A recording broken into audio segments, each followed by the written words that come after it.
profit for the year, income from equity investment, average equity during the year, average equity.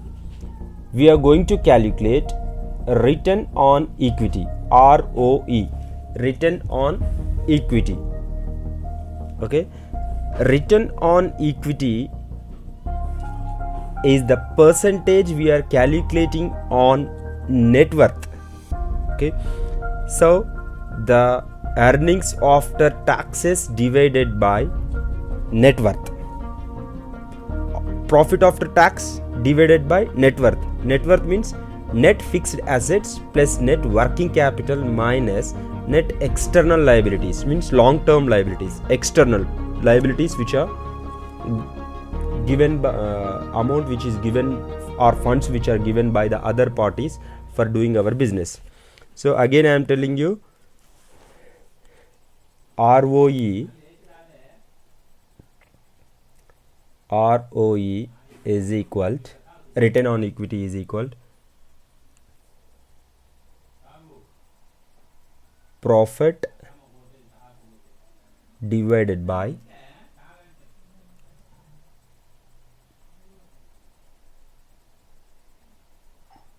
net worth. So profit means profit after tax. Okay, after tax. Here what they given? Net income they given. Okay, we have a net income. And income from equity investments. What is this? Income from equity investments. Yes, we are getting income, investment which are made by the company, and average equity during the year. This is the net worth. Okay, net worth of the company. So equity of the company, right? This amount.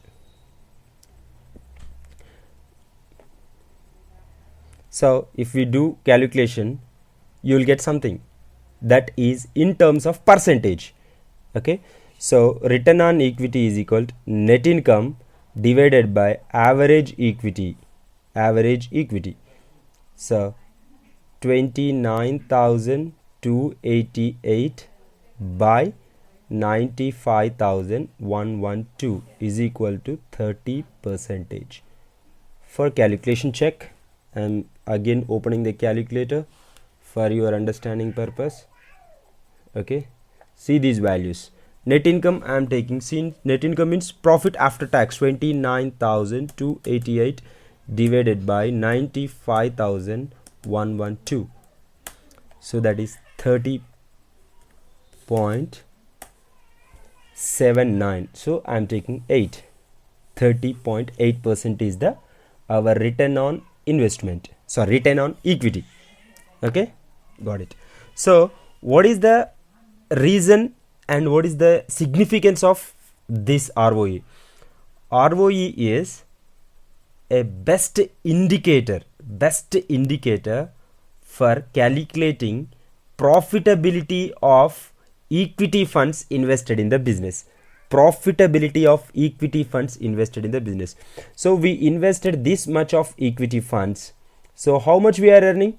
We are earning 30.8% with the help of this equity investment. On this equity investment, we are earning this income. Okay, so we can use this. Okay, so if we invest something, then the equity shareholder feels that, so my investment is earning around 31%. So whether it is beneficiary or not, he can take decision. Okay, best indicator it is.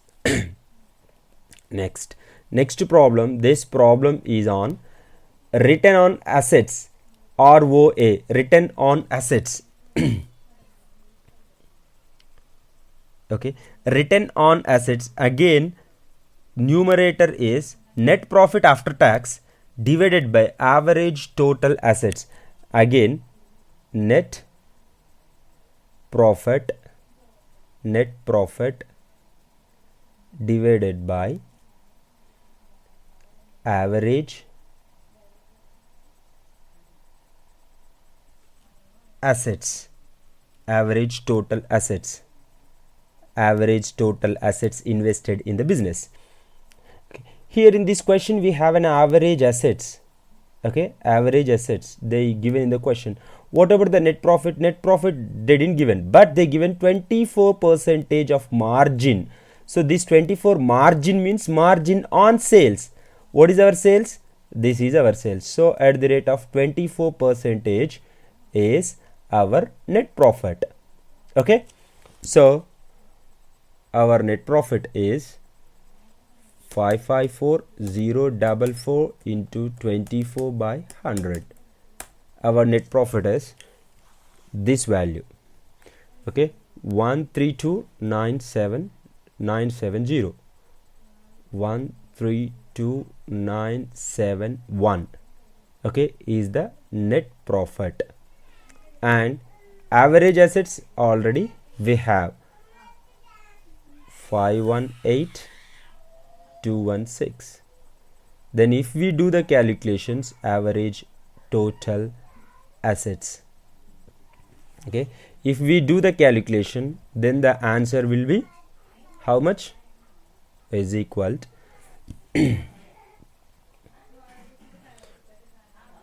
divided by 518,216. It's 25%, 25.7%. Okay, 25.7% is what? Return on assets. So return on assets, average total assets are tangible assets or fixed assets total divided by 2, or opening balance plus closing balance divided by 2. Opening balance of all the assets divided by opening balance plus closing balance of all the assets divided by 2, or all the assets by 2. Okay, but in this question they given directly. This is the best indicator for net income per rupee of average fixed assets. So we have average fixed assets in our business. These fixed assets are earning around 25%. 25.7% is our average average asset earnings. Okay, average asset earnings. So in this question we don't have net income. We don't have a net income, so we are taking net income as like this: 24% of sales. Okay, this divided by our average assets, 25.7% is our answer. Okay, then we will also do calculations on this problem in our next video. See, fill in the blanks to complete whole food statement of cash flow. Whole food statement of cash flow for the year ended 29th September 2013. Okay, this is our next problem. If you have knowledge on this, if you are able to do this, please do the answer. Okay, and post me the correct answer, and happy to help you. Thank you. Please contact me in this email ID when you need any help regarding CPA and CFA and MBA also. This is my website. I have also website in Facebook on this, Ilahi Online Educations. Please check, and thanks.